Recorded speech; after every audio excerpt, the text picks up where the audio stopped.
Voilà, que le nom du Seigneur soit béni. Nous voulons ce soir donc poursuivre notre étude du livre de l'Apocalypse pour comprendre dans quel temps nous sommes. Je résume peut-être pour ceux qui n'étaient pas avec nous cet après-midi ce que nous avons pu dire dans la réunion de 16 heures.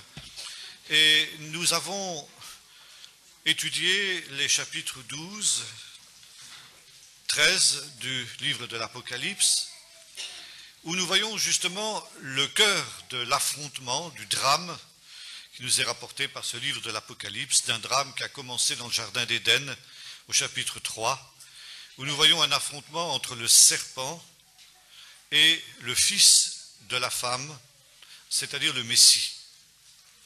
Et cet affrontement, nous le retrouvons justement ici dans le livre de l'Apocalypse. Nous avons dit que la femme dont il est question ici, c'est Israël, le peuple d'Israël, qui enfante le Messie. Et ce Messie, donc, écrase la tête du dragon, du serpent, comme l'avait annoncé la prophétie du jardin d'Éden. Et dans sa colère de ne pouvoir atteindre le fils de la femme, le serpent, donc, s'en prend à elle et à sa descendance, c'est-à-dire aussi à l'Église. Et pour cela, il suscite deux bêtes. Une bête qui monte de la mer et une bête qui monte de la terre. Un monstre marin et un monstre terrestre. Et nous avons identifié cette première bête qui monte de la mer, avec l'Empire romain ressuscité, c'est-à-dire avec l'Europe, et avec son chef, l'Antichrist, qui ne pouvait être pleinement manifesté, avons-nous dit, après l'enlèvement de l'Église fidèle, mais qui auparavant avait préparé justement cette manifestation par un esprit de séduction, par l'apostasie, par le comble du péché que les hommes avaient amené dans cette génération. C'était le professeur Jacques Ellul qui disait qu'il y avait dans ce temps la démocratisation du péché. Le péché était devenu quelque chose d'universel. Et bien entendu, cet excès qui avait lassé la patience de Dieu amenait l'intervention de Dieu, donc le jugement. Nous allons voir maintenant ce qui concerne la deuxième bête. Et nous lisons toujours dans le livre de l'Apocalypse, chapitre 13, le verset 11. « Puis je vis monter de la terre une autre bête. » Donc la première bête montait de la mer, et la deuxième bête monte de la terre. Elle avait deux cornes, semblables à celles d'un agneau, et elle parlait comme un dragon. Elle exerce tout le pouvoir de la première bête en sa présence, et elle fait que la terre et les habitants de la terre se prosternent devant la première bête dont la blessure mortelle a été guérie. Elle opère de grands signes jusqu'à faire descendre le feu du ciel sur la terre à la vue des hommes. Elle séduit les habitants de la terre par des signes qui lui furent donnés d'opérer devant la bête en disant aux habitants de la terre de faire une image de la bête qui a été blessée par l'épée qui a survécu.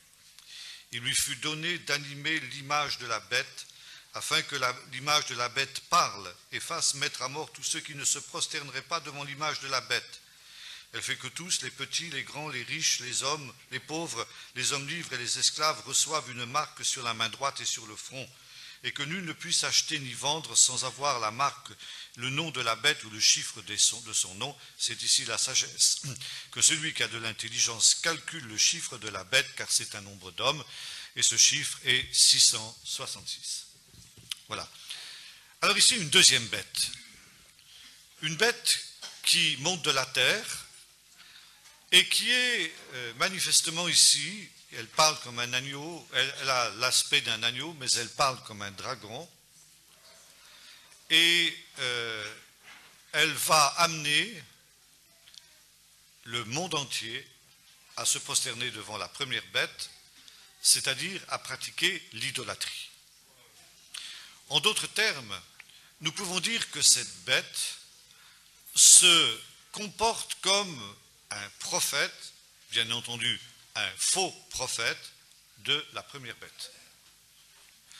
Et nous voyons ici apparaître une trinité diabolique. De la même manière que la Bible nous présente le Père, le Fils et le Saint-Esprit, le livre de l'Apocalypse nous présente ici exactement le contraire. Vous savez, on a souvent dit que le diable était le singe de Dieu, ça veut dire imiter Dieu.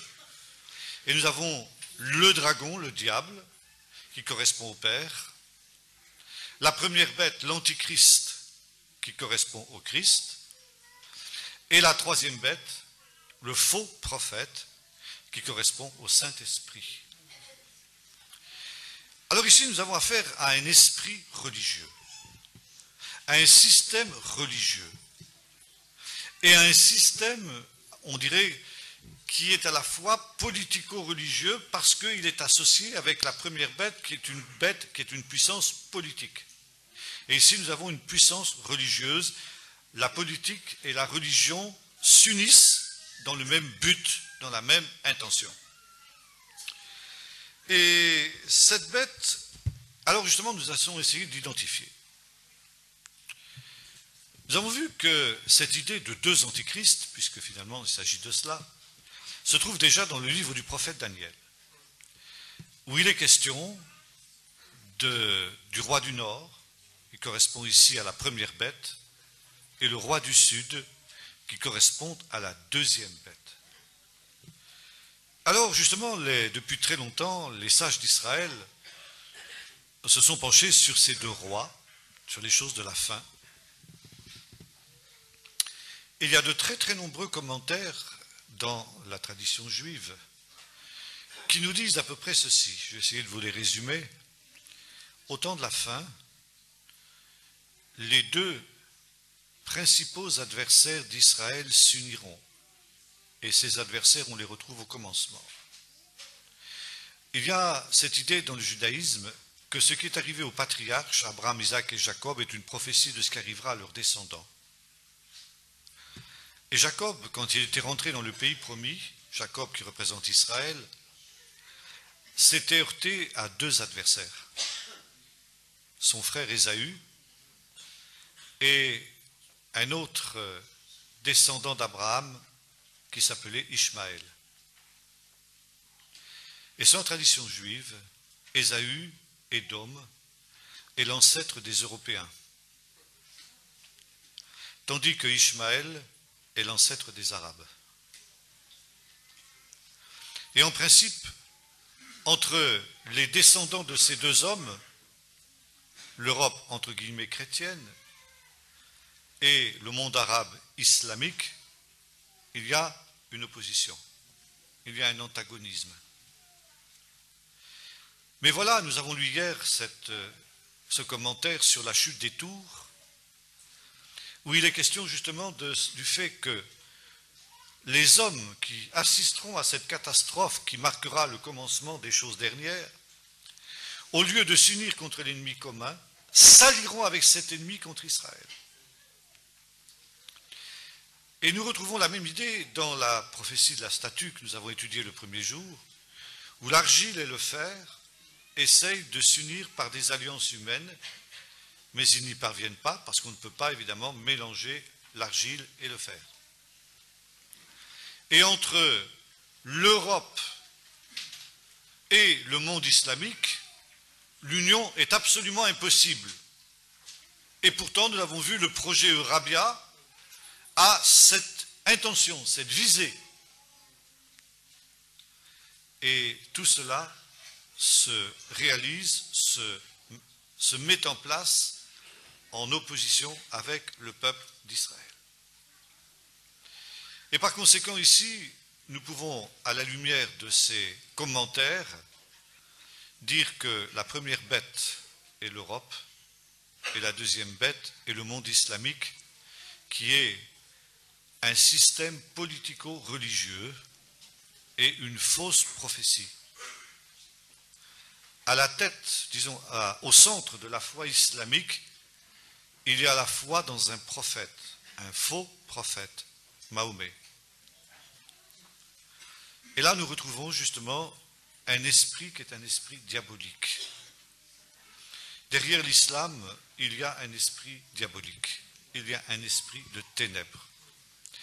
Et on peut reprendre à fond pour parler de l'islam cette définition dont il est question ici. Il a l'aspect d'un agneau et il parle comme un dragon, il parle comme un serpent. Maintenant, il y a quelque chose d'intéressant aussi, il nous dit ceci, que ce système, il séduit les habitants de la terre. Il séduit de deux manières, par une attraction et par une intimidation. L'agneau et le dragon. Et c'est ce que nous voyons actuellement se faire en ce qui concerne l'islam. L'islam est en train de progresser par ces deux moyens, l'attraction et la crainte. Et il y a un véritable aveuglement, une véritable séduction en ce qui concerne l'islam aujourd'hui dans notre monde occidental en particulier. Bon, je ne vais pas détailler, je ne vais pas entrer dans les détails par rapport à ce sujet-là, mais on pourrait dire beaucoup de choses à cet endroit. Alors il y a un autre point très intéressant aussi, les moyens de séduction. Qu'a ce système pour séduire les hommes. Parce que nous voyons une chose très intéressante dans les chapitres suivants, c'est que même l'Église est séduite.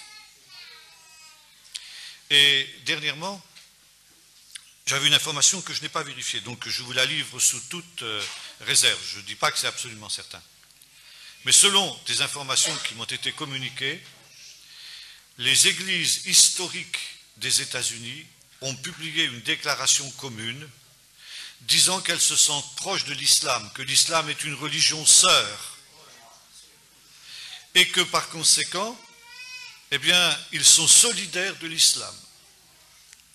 Mais que par conséquent, par contre, Israël ne les intéresse pas. Israël est un peuple qui s'est détourné de Dieu et par conséquent qui ne les intéresse pas. Alors je ne sais pas si c'est une information exacte ou non. Je vous la livre telle qu'elle m'a été dite. Mais même si elle n'est pas exacte, c'est la tendance aujourd'hui. Et comme le disait une amie qui s'occupe de ces choses, qui étudie beaucoup ces choses, que je rencontrais il y a quelques semaines en Suisse, il y a aujourd'hui une religion dans le monde occidental, c'est le palestinisme. Le Palestinien est devenu un peuple christique, comme elle disait. Et il n'est pas rare de voir représenter le peuple palestinien sous la forme d'un homme ou d'une femme crucifié sur une étoile juive. Il n'est pas rare de voir maintenant déclarer que le peuple palestinien, de sa libération dépend le salut de l'humanité. Et voyez-vous, il y a ici un dérapage du politique, on dérape vers le religieux. Et cela au sein même de l'Église chrétienne. Alors ici, nous sommes exactement dans le cadre de cet accomplissement prophétique. Paul nous met en garde aussi quand il dit que l'Église, chapitre 4 de l'Épître aux Éphésiens, doit être un solide assemblage pour échapper aux ruses et aux moyens de séduction des hommes. Et je voudrais parler des moyens de séduction aujourd'hui. Les moyens de séduction, ce qui est séduisant, c'est quelque chose qui est attractif, qui est agréable, qui est, comment dirais-je, utile, qui a toutes sortes d'avantages, qui a toutes sortes d'intérêts. Et c'est parce que ces moyens ont toutes ces connotations que nous sommes séduits justement par eux. Et j'évoquerai justement tous les moyens modernes, à la tête desquels il faut mettre la télévision. Il est question ici de cette bête qui permet de créer une image de la bête, une image qui est animée, une image qui parle. Et il y a bien longtemps que certains ont fait le rapprochement entre cette image qui parle et puis le livre de l'Apocalypse. Là, je vous renverrai à une étude très intéressante qui a été faite par le professeur Jacques Ellul, montrant que l'image, c'est quelque chose d'attractif. D'ailleurs, vous pouvez faire cette expérience. Moi, je n'ai pas de télévision, je n'en veux pas. Comme disait notre frère Butler, si vous m'en donnez une, je la jetterai par la fenêtre. Mais si vous voulez, c'est... Quand il m'arrive de voir la télévision, par exemple, je me souviens de quelque temps, j'ai fait une expérience très, très intéressante. C'était un matin dans un restaurant, je prenais le petit déjeuner dans un restaurant, et il y avait la télévision qui était allumée. Je lui tournais le dos, enfin, elle était comme ça, dans mon champ visuel, comme ça à peu près. Et vous savez, il y a toujours une dominante de couleurs. Alors le vert, le rouge, le bleu. Et chaque fois que la séquence changeait de couleur, moi je ne voulais pas regarder ce truc-là. Mais automatiquement, instinctivement, je tournais la tête et je regardais. C'était plus fort que moi. Séduit, voyez-vous. Une autre expérience que j'ai faite aussi, nous avons des amis en Israël, et ce sont des gens charmants, pas croyants, mais des braves gens, disons. Et chaque fois que nous allons chez eux, bien sûr, nous restons quelque temps avec eux, nous mangeons avec eux, parfois nous dormons chez eux.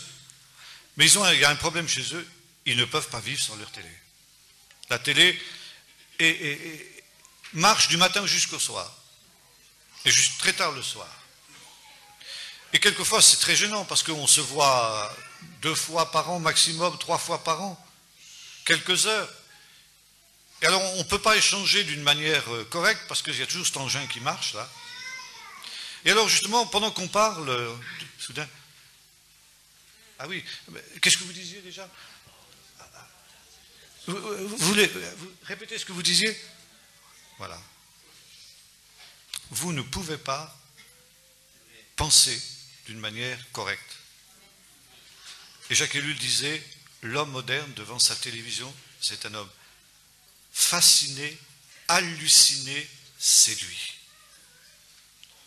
Des expériences ont été faites par des psychologues sur des jeunes enfants. Et peut-être que les mamans ici vont confirmer ce que je dis et ont fait cette expérience. Quand vous avez un enfant turbulent, un enfant qui est énervé, etc., mettez-le devant la télé, en 5 minutes il va se calmer. Et va devenir sage comme une image. Pourquoi? Parce que la télé agit comme une drogue.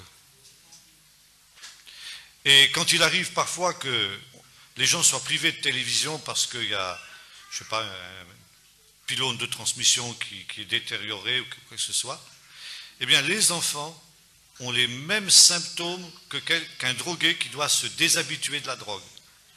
Et vous savez, c'est terrible quand on a été drogué, on est énervé, on souffre, c'est une véritable souffrance physique. Moi, j'ai jamais été drogué, je ne sais pas ce que c'est, mais j'ai des gens qui m'ont raconté, c'est une véritable souffrance physique pendant des jours et des jours, jusqu'à ce qu'on soit libéré de ce fardeau de la drogue.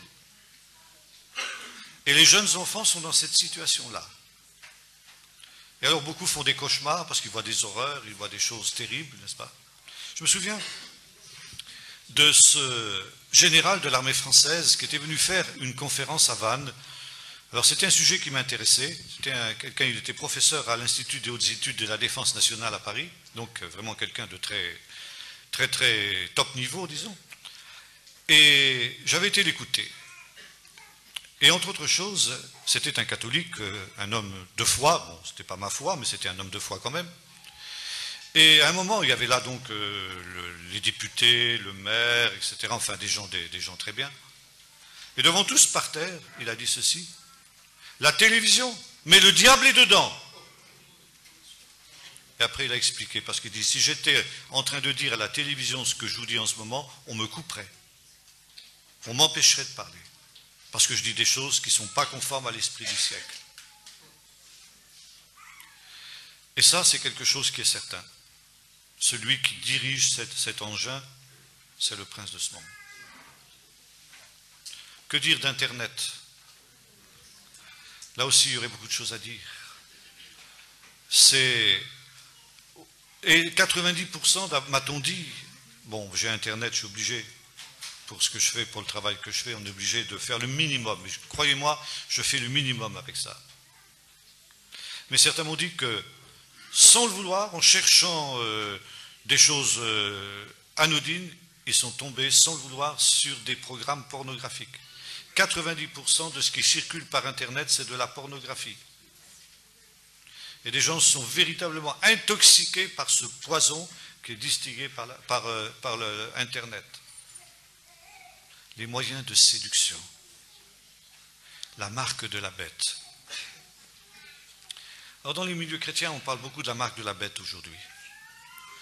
Et c'est vrai qu'il y a des choses très inquiétantes dans ce domaine. Déjà les codes barres, vous savez, sur les objets que vous achetez dans les supermarchés ou autres. Eh bien en fait, la base du code barre, c'est le chiffre 666. Bon. De plus en plus, il est question maintenant de ces fameuses puces électroniques qui seraient injectées sous la peau et qui vous permettraient de... Vous n'avez plus besoin de carte de crédit, vous n'avez plus besoin... Quand vous passez aux caisses au supermarché, vous présentez votre main et puis votre compte est débité automatiquement. Évidemment, on peut vous repérer aussi n'importe où.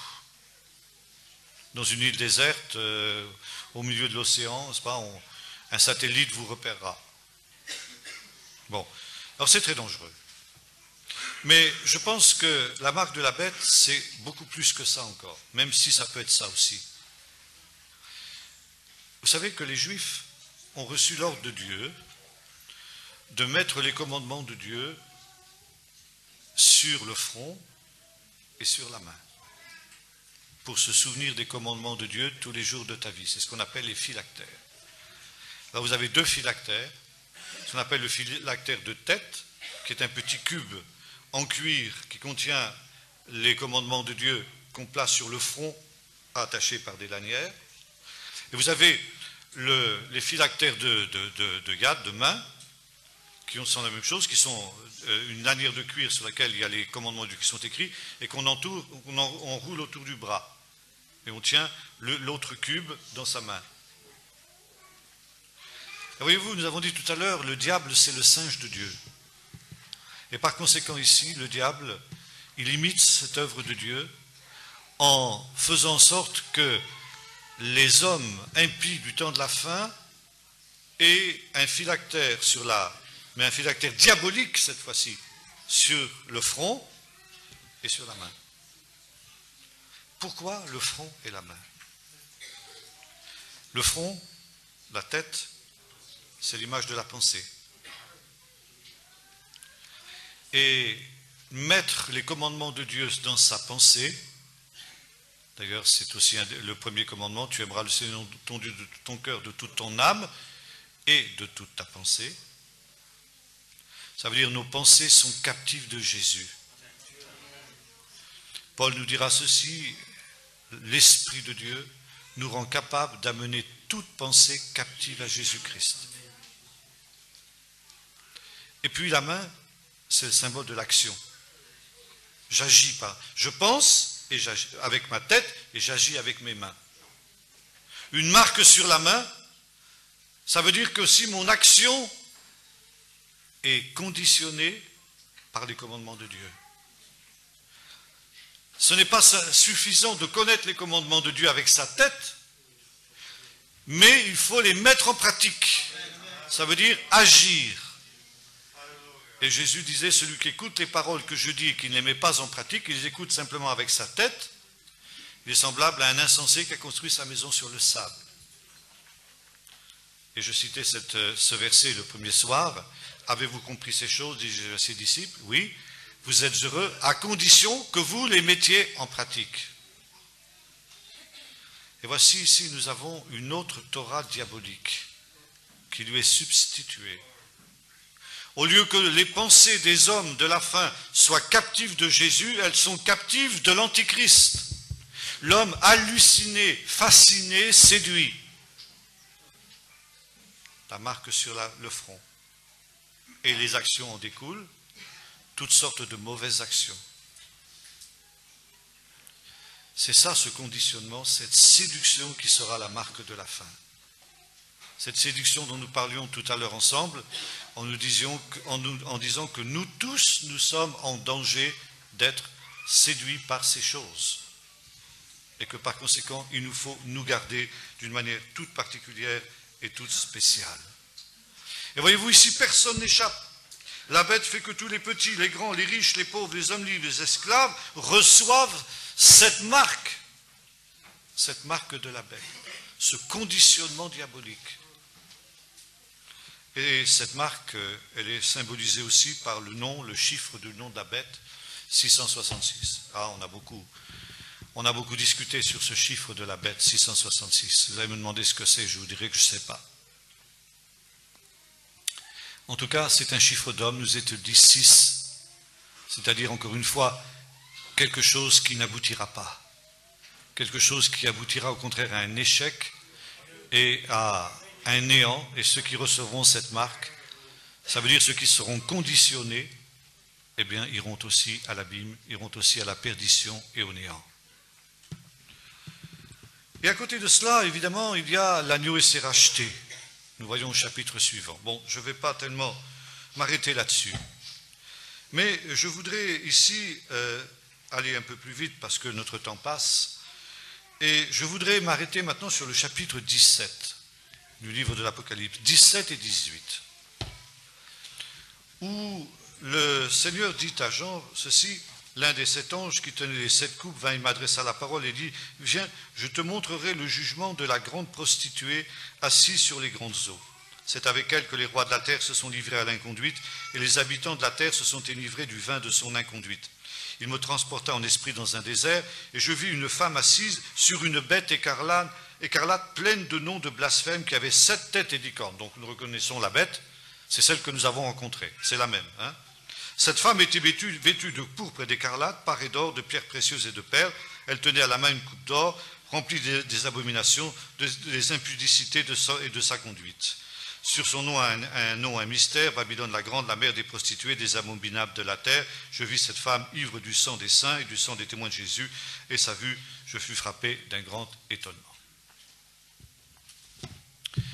Alors, évidemment, ici, cette grande prostituée, cette femme, la prostituée, bien sûr, c'est toute une image, aussi tout un symbole dans la parole de Dieu. Le peuple de Dieu fidèle est une épouse fidèle. Lorsque le peuple de Dieu se livre à l'infidélité, il devient une prostituée. Et par conséquent, ici, nous avons affaire non pas à une entité, je dirais, politique, mais véritablement à un système religieux, et un système religieux qui a été fidèle et qui ne l'est plus. Donc ici, à l'Église apostate. Donc ici, c'est l'Église. Il nous est dit, Jean est saisi d'un grand étonnement. Parce que cette Église qu'il avait connue dans les premiers temps du livre des Actes, cette Église qui nous est décrite dans ce livre des Actes, qui vivait de la puissance de Dieu, qui vivait des miracles, etc., voilà que des années plus tard, Jean la retrouve sous la forme d'une prostituée. Il y a de quoi être étonné, il y a de quoi être surpris. Que le monde païen devienne pécheur, que le monde païen se tourne contre Dieu, ça peut se concevoir. Mais l'Église fidèle, devenir une prostituée, ça c'est beaucoup plus surprenant, c'est beaucoup plus étonnant. Et pourtant, l'ange lui dit, pourquoi t'étonnes-tu? C'est quelque chose qui doit arriver. C'est quelque chose qui ne doit pas te surprendre. Alors nous allons parler un peu de cette prostituée. Cette prostituée, c'est finalement, elle chevauche la bête. Ça veut dire elle s'est laissée séduire. Elle s'est prostituée avec cette bête. Elle s'est laissée séduire par elle, et en même temps, quelque part, elle espère la contrôler, elle espère la dominer. Et alors, cette bête, c'est la même bête que nous avons vue, je l'ai dit un instant, et l'ange ici la décrit d'une autre manière. C'est aussi un grand système, et c'est un système qui est basé aussi sur la primauté de l'économie. C'est une ville marchande. C'est un système où l'avoir, la possession, la richesse est devenu l'élément essentiel. Ce n'est pas sans raison qu'on parle de l'Europe des marchands. L'Europe, c'est un grand marché. Et le gouvernement mondial qui se met en place aujourd'hui a pour visée essentielle l'économie, la richesse des plus riches. Il y aurait beaucoup de choses à dire là-dessus. Et cette prostituée est représentée comme assise sur 7 têtes de la bête. La bête a 7 têtes. Et le voyant nous dit, ces 7 têtes, ce sont 7 rois qui monteront de ce royaume. Et nous dit aussi, ce sont 7 collines sur lesquelles la ville est assise. Et ça, c'est une manière très claire de nous désigner l'identité de cette bête. De cette prostituée, plus exactement. Déjà, à l'époque de Jean, la ville, quand on parlait de la ville aux 7 collines, tout le monde savait qu'il s'agissait de la ville de Rome. Donc ici, il n'y a aucune ambiguïté possible. La bête, c'est bien l'Empire romain. Rome, qui a incarné l'esprit de Rome quand l'Empire romain a été détruit? Ce qu'on appelle encore aujourd'hui l'Église catholique romaine. Mais là, je voudrais justement évoquer une autre réalité. J'ai fait allusion déjà le premier soir à un grand homme de Dieu du début de ce siècle, qui était un grand ami du pasteur Alcossec aussi. C'était le pasteur Ove Falk, qui était originaire du Danemark. Ove Falk avait été un des pionniers du mouvement de Pentecôte en France. Il avait été un des premiers collaborateurs de Douglas Scott, qui était le fondateur du mouvement de Pentecôte en 1932. Et avant de venir en France, Ove Falk avait été, stagiaire dans une église du Danemark, avec un pasteur ancien. Et un jour, son pasteur l'avait envoyé, un dimanche après-midi, faire un culte dans une des annexes de l'église qu'il desservait. C'était donc au début du siècle, et à cette époque-là, les jeunes stagiaires dans les églises n'avaient pas la possibilité d'avoir de voiture. La voiture, c'était un instrument de luxe. Alors il se déplaçait à bicyclette. Et donc il était parti à bicyclette pour faire ce culte l'après-midi dans cette petite annexe de l'église mère dans laquelle il servait le Seigneur. Et tout en pédalant sur sa bicyclette, il priait. Et pendant qu'il priait, soudain, il a eu une vision. Il a arrêté sa bicyclette et il s'est mis à genoux dans un fossé. Et le Seigneur lui a montré quelque chose qui l'a bouleversé. Il l'a tellement bouleversé qu'il a gardé cette vision secrète pendant des dizaines d'années. Et ce n'est que beaucoup plus tard qu'il en a parlé parce qu'il avait tellement été marqué par cette vision qu'il n'osait pas en parler à qui que ce soit. Voilà en gros cette vision telle qu'il nous l'a racontée.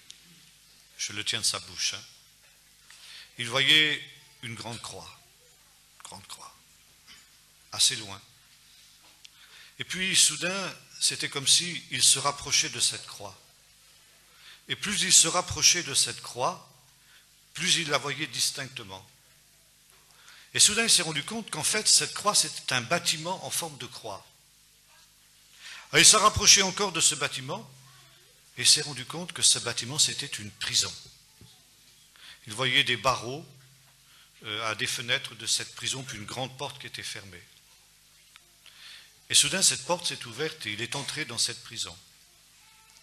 Et puis, c'était comme si le Saint-Esprit ou un ange lui faisait visiter les cellules de cette prison.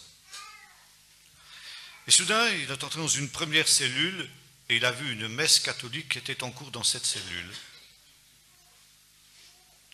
Puis il est passé dans la cellule voisine. Il y avait une liturgie orthodoxe qui s'y tenait. Troisième cellule, un culte luthérien. Quatrième cellule, un culte réformé. Autre cellule, un culte baptiste. Ah, là, ça commençait à devenir plus embêtant. Autre cellule, un culte anglican. Et puis, une autre cellule, alors là, c'était le coup de massue pour lui, un culte pentecôtiste, l'église à laquelle il appartenait. Et alors qu'il était là, dans cette croix-prison, où dans toutes les cellules, il y avait des cultes de toutes les différentes dénominations qui s'y tenaient. Toutes les dénominations possibles et imaginables, il les a rencontrées là. Toutes chacune dans une cellule dans la prison, en forme de croix. Et à la visite terminée, il a entendu la voix du Seigneur qui disait « La grande prostituée ». Stupéfaction, il dit « Alors Seigneur, moi, j'appartiens à une église qui fait partie de la grande prostituée ». Voyez-vous, nous les évangéliques, nous avons toujours dit la grande prostituée, c'est l'église romaine. Eh, ce n'est pas seulement l'église romaine. C'est ça le problème. Alors, il était là, dit Seigneur, moi je ne veux pas faire partie de la prostituée, moi je veux faire partie de ton épouse. Et soudain, il s'est vu en dehors de cette prison. Et il voyait à l'horizon un gros nuage noir qui arrivait. Et soudain, ce nuage noir a entouré la prison. Et une terrible tempête, un orage abominable s'est déclenché. Il voyait des éclairs, il entendait le tonnerre, et tout était caché, il y avait de la fumée qui montait de tout, c'était affreux. Et quand l'orage s'est dissipé, la croix-prison avait disparu, détruite, entièrement détruite. Il n'en restait plus rien, détruite par cette tempête. Et la vision disparaissait, et une autre vision. Une immense prairie verte, avec un cours d'eau, et des milliers de moutons qui paissaient sur cette prairie. Et la même voix qui avait dit la grande prostituée quelque temps auparavant, lui dit « mon épouse ». Et la vision disparaît. Qu'est-ce que ça voulait dire? Eh bien, le message est très clair. Ce n'est pas parce que nous appartenons à une dénomination que nous appartenons à l'épouse du Seigneur. Même celles qui peuvent être les plus fidèles dans les dénominations peuvent avoir des gens, comme nous l'avons dit le premier soir, qui sont des apostats et qui par conséquent appartiennent à la grande prostituée. Et finalement, la grande prostituée, c'est quoi? C'est tous les systèmes religieux, quels qu'ils soient. Et la tentation de toutes les églises, c'est de devenir un système religieux. C'était le pasteur Duplessis qui un jour avait eu aussi, je vais vous raconter cette petite histoire qui vous permet de comprendre un peu la vision de notre frère Falgue. David Duplessis était un homme qui voyageait beaucoup. Et un soir, il était dans une chambre d'hôtel, dormait tranquillement, et soudain une voix audible se fait entendre dans sa chambre. Il se réveille en sursaut. Il y a quelqu'un dans ma chambre, il allume la lumière, personne. Alors il dit, j'ai peut-être oublié, j'ai pas bien fermé la radio. Alors il regarde, non, la radio était fermée. Il dit, c'est peut-être le voisin, celui qui occupe la chambre d'à côté, qui a parlé dans son sommeil. Vous savez, il y a des gens qui parlent la nuit, en dormant, ils ne savent pas ce qu'ils disent, mais ils parlent. Alors il s'est levé, il a collé son oreille à la cloison. Le voisin ronflait paisiblement. Il dit, non, c'est pas lui qui a parlé. Alors il a compris, il dit, c'est le Seigneur qui m'a parlé. Et le Seigneur avait dit ceci, Dieu n'a pas de petit-fils. Il a dit, Seigneur, qu'est-ce que tu veux me dire? Alors il a pris sa Bible, il a cherché. Il a trouvé des endroits où il était question que Dieu avait des fils, mais nulle part il était question de petits-fils. Et il a dit, ben oui, Dieu n'est le grand-père de personne. Bon, il dit, Seigneur, je le savais ça, finalement tu ne m'apprends rien, pourquoi tu m'as dit ça? Bon, ben, le Seigneur ne lui a rien dit, il ne lui a pas répondu. Il dit, ben Seigneur, tant pis, si tu ne me dis pas, je vais m'endormir. Alors il s'est rendormi. Quelques jours ont passé, et 2-3 jours après, il devait se rendre dans une certaine ville aux États-Unis dans un avion de nuit. Il était à l'aérodrome et soudain le haut-parleur annonce les voyageurs pour telle destination veulent se présenter à tel port pour l'embarquement immédiat. Alors il se présente et puis il se rend compte qu'il était le seul passager avec un autre monsieur qui était là. Alors il s'approche de ce monsieur, il lui dit apparemment nous allons être les 2 seuls passagers de cet avion. Bah oui, dit l'autre. Est-ce que vous avez envie de dormir? Non. Bon, on pourrait se mettre ensemble, on bavarderait, le voyage semblerait moins long. Bah d'accord.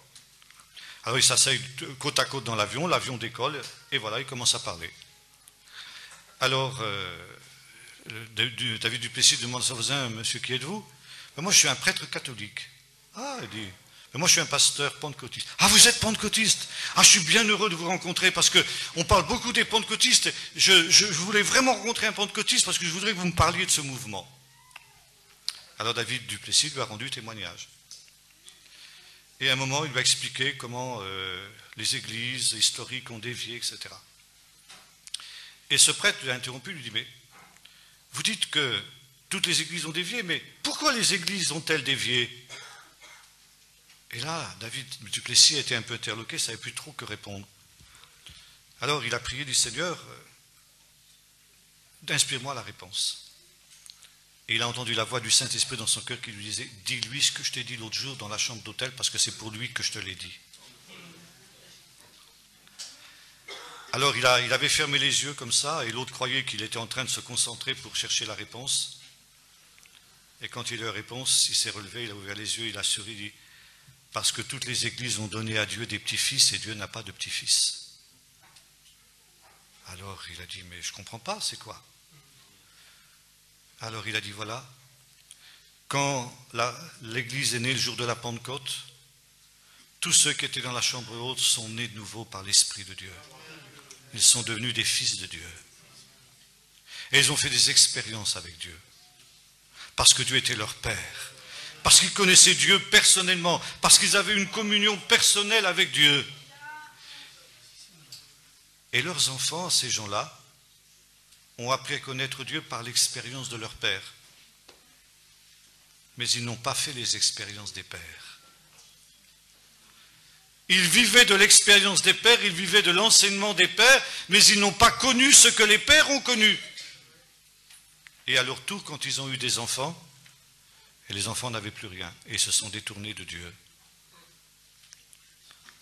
Autrement dit, ils sont devenus des petits-fils de Dieu, et Dieu n'a pas de petits-fils. Et voyez-vous, ça voulait dire qu'un réveil ne dure pas plus de 3 générations. À la 3e génération, tout réveil dévie parce que ceux qui sont la 3e génération ne connaissent plus Dieu directement. Comme disait Gédéon, où sont ces grands miracles dont nous parlaient nos pères? Aujourd'hui, Dieu nous abandonne. Non, ce n'est pas Dieu qui vous a abandonné, c'est toi qui as abandonné. C'est cette génération qui a abandonné Dieu. Et si quelqu'un se lève comme Gédéon pour refaire les expériences des pères, il verra que Dieu est toujours le même. Et c'est ça la prostituée. La prostituée, elle est peuplée de petits-fils de Dieu. Et Dieu n'a pas de petits-fils. Alors ce prêtre catholique a dit, oh, monsieur, c'est une explication formidable, j'ai jamais entendu ça. Et du péché nu, moi non plus, je n'ai jamais entendu. Je viens de le recevoir de Dieu à l'instant même. Mais voyez-vous, c'était très fort. Et Duplessis a raconté ça un peu partout dans le monde, parce que c'était la clé du problème. Être petit-fils de Dieu ou être fils de Dieu, c'est ça qui fait toute la différence. Si tu es un fils de Dieu, ça veut dire si tu connais Dieu personnellement par une expérience, si tu marches avec lui dans sa présence et dans son intimité, tu appartiens à l'épouse. Si tu vis par un système religieux, même pentecôtiste, même charismatique, même tout ce que tu voudras, si tu n'as pas ce contact direct avec le Seigneur, si tu n'as pas cette expérience, si tu as simplement adhéré parce que tes parents t'ont enseigné, parce que ci, parce que ça, etc., parce que tu cherches une assurance vie éternelle, tu es un petit-fils de Dieu et tu appartiens à la prostituée, même si tu es dans une église évangélique. Et voyez-vous, ici, il est question de la chute de la grande Babylone. En 1 heure, son jugement est venu. En un clin d'œil. Et c'est toute cette vision qu'a vue notre frère Falk de cet orage qui venait sur cette croix-prison et qui la détruisait. Alors, le frère Falk a dit au Seigneur, est-ce qu'il faut que je reste dans mon église ou pas? Le Seigneur ne lui a pas répondu sur ce point, parce que ce n'était pas le problème. Le problème, ce n'est pas d'être à telle église, appartenir à telle église ou à telle autre. Il y a plusieurs qui m'ont posé la question tout à l'heure, mon église n'est pas tout à fait fidèle sur tel point ou sur tel point, qu'est-ce que je dois faire? Ce n'est pas tellement le problème. Le problème, c'est ta relation personnelle avec Dieu. On peut être fidèle dans une église qui est totalement infidèle. Et dans l'église de Laodicée, la plus corrompue des églises de l'Apocalypse, il y a quand même des vainqueurs. Et dans les pires églises, moi j'en visite parfois qui ne sont pas toujours très belles, croyez-moi, mais on rencontre des âmes fidèles, on rencontre de véritables enfants de Dieu. Et c'est pour ça que je vais dans ces églises-là. Il y a quelquefois des gens qui s'étonnent, disent, mais vous, monsieur Taubois, on vous trouve, j'ai entendu dire que vous allez dans telle église là-bas, mais vous savez comment elle vit cette église? Je sais, je dis, bien sûr. Mais je vais pour ceux justement qui veulent entendre une parole de Dieu. Pardon? De Laodicée. Ah, Laodicée, cette église qui est tiède, c'est justement l'église des petits-fils. C'est l'église qui a fait des compromis avec l'esprit du monde et qui vit dans une illusion mortelle, l'assoupissement spirituel. Ça veut dire cette église, elle dit je suis riche, je suis enrichi, je n'ai besoin de rien. Et elle ne sait pas qu'elle est pauvre, misérable, aveugle et nue. Ça, c'est la situation la pire. Ne pas savoir que l'on est, ne pas avoir conscience de son véritable état spirituel. Si tu dis, je suis pauvre, misérable, aveugle et nu, gloire à Dieu, tu es sur le bon chemin. Parce que le premier pas de la libération, c'est de prendre contact, c'est de prendre conscience qu'on est esclave. Mais si tu dis, je suis riche, je suis enrichi, je n'ai besoin de rien, alors c'est là que tu es en danger. Et le Seigneur dit, commence par acheter un collier pour oindre tes yeux, pour voir ce que tu es. Et le Seigneur dit, aie du zèle et repens-toi. Parce que même cette église de Laodicée peut renaître, peut ressurgir. C'est Duplessis, je le cite encore, quand il était allé vers les églises historiques, vous savez, Duplessis était un des pionniers du mouvement de Pentecôte en Afrique du Sud. Et quand le réveil était venu dans les églises réformées d'Afrique du Sud à laquelle il appartenait, sa famille avait été chassée de l'église. Alors il était très amer vis-à-vis des églises historiques. Les églises historiques l'avaient beaucoup fait souffrir. Et des années plus tard, qu'il était devenu pasteur et même il avait des responsabilités importantes dans le mouvement de Pentecôte mondial, il avait eu un terrible accident un jour, il traversait un passage à niveau, c'était la nuit, il faisait du brouillard, il n'avait pas vu un train qui arrivait à toute vitesse. La voiture a été broyée, il a été traîné sur plusieurs centaines de mètres, il s'est retrouvé à l'hôpital avec des fractures multiples dans un état terrible. Il a dit, Seigneur, pourquoi? Le Seigneur a dit, pour te parler, j'ai quelque chose à te dire. Il a dit, va vers des églises historiques. Il a dit, mais Seigneur, mais je ne peux pas y aller. Ils m'ont jeté de leurs églises. Si je vais maintenant, ils vont me rejeter. Non, maintenant, ils vont changer. Le temps est venu maintenant. Oui, mais Seigneur, ils sont morts. Le Seigneur a dit, bon, je n'ai jamais envoyé mes disciples pour enterrer les morts, je les ai envoyés pour les ressusciter. Si tu dis qu'ils sont morts, va et ressuscite-les. Alors il a dit, Seigneur, il a dit le fin mot de la chose, Seigneur, je ne les aime pas. Le Seigneur a dit, je te donnerai de les aimer. Et c'est comme ça qu'il a commencé ce ministère très particulier qu'il a eu. Alors voyez-vous, Laodicée, c'est l'église qui passe pour être vivante et qui est morte. Mais le Seigneur peut ressusciter même les morts et même les églises mortes. Et si quelqu'un a l'impression d'être mort spirituellement ce soir, eh bien, le Seigneur est là pour le ressusciter. Et quand l'église est ce qu'elle est aujourd'hui, c'est pour ça que je vais dans des églises mortes, moi aussi, parce que le Seigneur peut les ressusciter. Alors, je voudrais terminer maintenant. Et je voudrais terminer par aussi une autre expérience, qui est celle d'un serviteur de Dieu qui est dans la gloire maintenant. Mais c'est très intéressant, cette expérience que je vais vous raconter vient d'être rééditée. C'est un pasteur qui vivait entre les deux guerres mondiales, dans un réveil qui avait secoué la France, on appelait le réveil des brigadiers de la Drôme. Et ce pasteur, au départ, était un pasteur très libéral, qui ne croyait pas que la Bible était inspirée par Dieu. Et alors il prenait dans la Bible un certain nombre de choses et il en rejetait d'autres. Par contre, sa femme était une femme pieuse, qui elle croyait vraiment et qui n'était pas une petite fille de Dieu, mais une authentique fille de Dieu, tandis que son mari était un petit-fils de Dieu. Et cette femme priait pour son mari et l'exhortait, bien qu'il soit pasteur. Vous savez, on peut être pasteur et pas converti. J'ai connu des pasteurs pas convertis, ça existe. Et alors, cette femme priait pour son mari, disant, écoute, tourne-toi vraiment vers le Seigneur, parce qu'un jour, le Seigneur va revenir, il va nous prendre, ton fils et moi, et puis toi, tu resteras tout seul, et tu seras perdu. Ah, l'autre rigolait. Le Seigneur va venir, tu crois qu'il va nous prendre comme ça, là, sur les nuées du ciel, on va tous devenir des aviateurs? Non, mais ça va pas. Hein. Et cette femme lui disait, écoute, c'est sérieux, tu devrais vraiment te placer devant Dieu, lis ta Bible, tu vas voir. J'y crois pas. Et un soir, il était fatigué, il est allé se coucher un peu plus tôt que d'habitude. Et il s'est endormi, il a fait un rêve terrible. Il se voyait se réveillant le matin, comme il faisait tous les matins. Il se voyait descendant à la cuisine où sa femme avait préparé le petit déjeuner. Puis ce matin-là, le petit déjeuner n'était pas servi. Puis sa femme n'était pas dans la cuisine. Elle se met à crier, je ne sais plus comment elle s'appelait. Où tu es? Pas de réponse.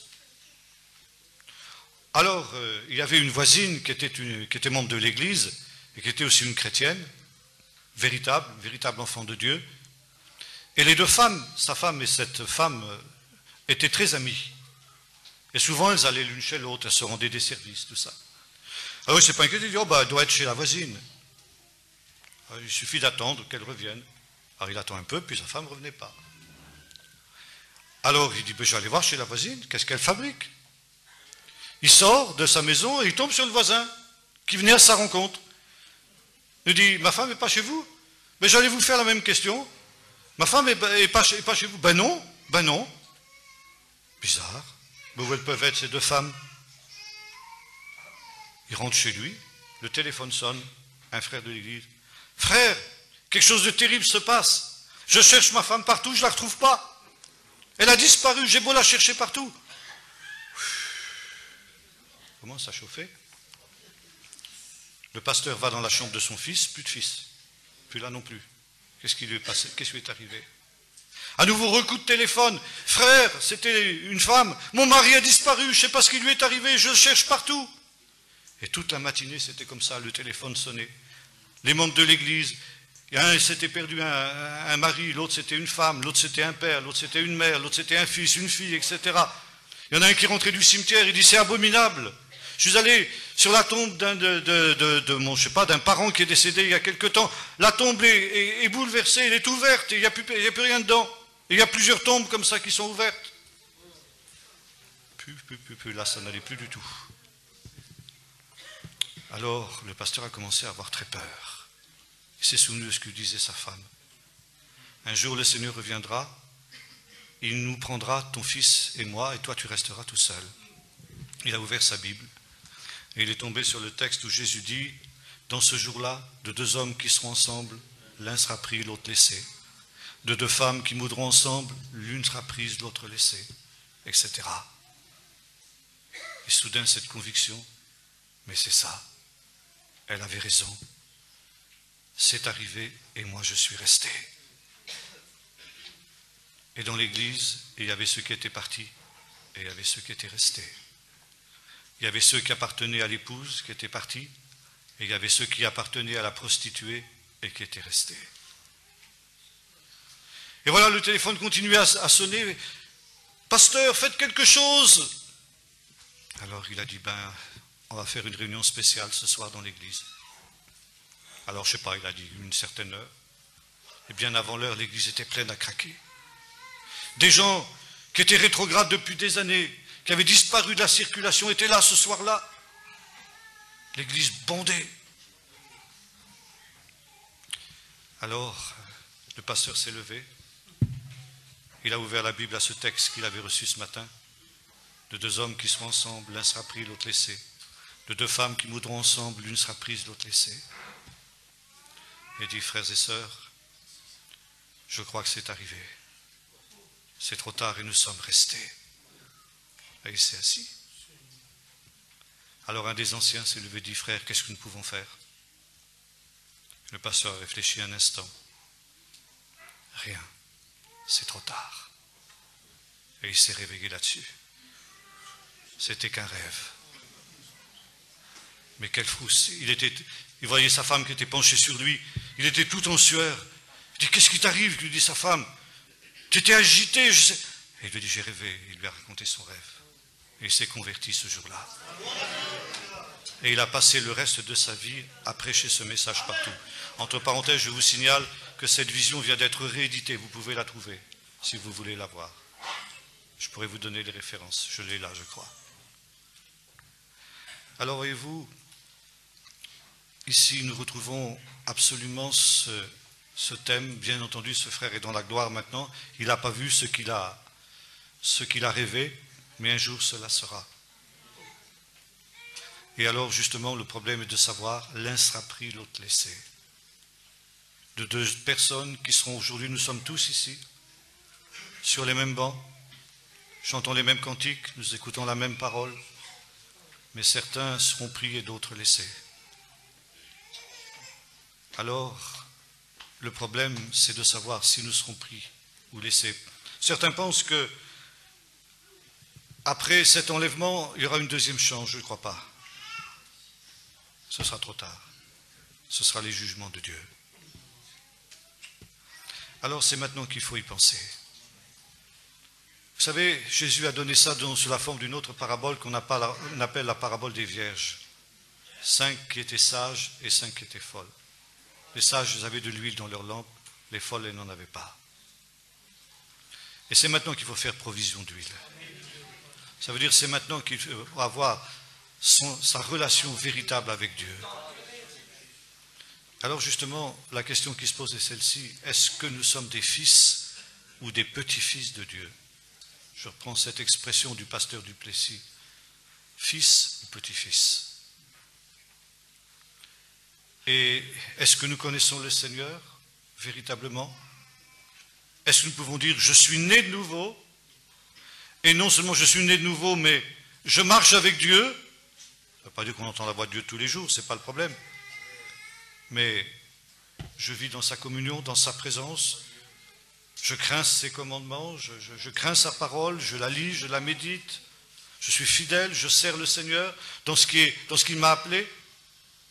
Ou bien au contraire, est-ce que je suis un de ces chrétiens occasionnels qui vient au Seigneur quand ça va mal? Voyez-vous cette histoire? Le soir de ce fameux jour où les gens avaient disparu, tous les anciens rétrogrades de l'Église étaient là comme un seul homme. C'était trop tard, c'était avant qu'ils auraient dû y penser. Ou bien est-ce que nous vivons dans le péché, dans le compromis de Laodicée, comme on disait tout à l'heure, dans cette tiédeur spirituelle? Alors si c'était le cas, je disais, mais c'est pas trop tard. C'est pas trop tard. Si aujourd'hui nous nous rendons compte qu'il n'y a pas d'huile, il est encore temps d'aller acheter de l'huile. Et donc du zèle et repens-toi. Comme l'avait fait ce pasteur quand il s'était réveillé. Il n'a pas attendu 30 secondes de plus, croyez-moi. Il était tellement impressionné qu'il s'est mis à genoux au pied de son lit avec sa femme, il a prié. Il a dit, Seigneur, viens dans ma vie, change ma vie, etc. Maintenant, je prendrai toute ta parole au mot, etc. Et il a été un des instruments de ce réveil dont je parlais tout à l'heure, qui a eu lieu en France dans les années 30 du siècle dernier. Alors, c'est aussi ce que nous avons à faire ce soir. Ce temps est un temps de grâce que le Seigneur nous donne. Un temps où il nous avertit justement pour que nous ne soyons pas pris par surprise, pour que nous ne soyons pas pris à l'improviste, car il vient, comme nous l'avons dit, comme un voleur dans la nuit.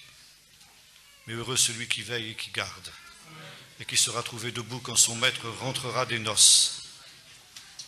Et c'est aujourd'hui qu'il nous faut être à l'œuvre. Heureux ce maître, ce serviteur que son maître trouvera priant, éveillant et à l'œuvre.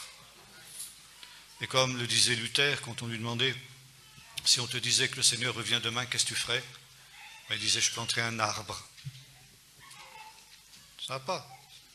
Tu plantes un arbre, ça ne sert à rien, le Seigneur revient demain. Si, parce qu'il me verra à l'œuvre. Je continuerai à travailler comme s'il ne devait pas revenir. Mais je serai prêt comme s'il devait venir à tout instant. Et c'est ce que le Seigneur attend de nous. Non pas que nous... le Seigneur revient, donc je ne fais plus rien. J'attends qu'il revienne. Non, pas du tout. Travaille à son royaume. Et quand il viendra, il dira, c'est bon, c'est bien, bon et fidèle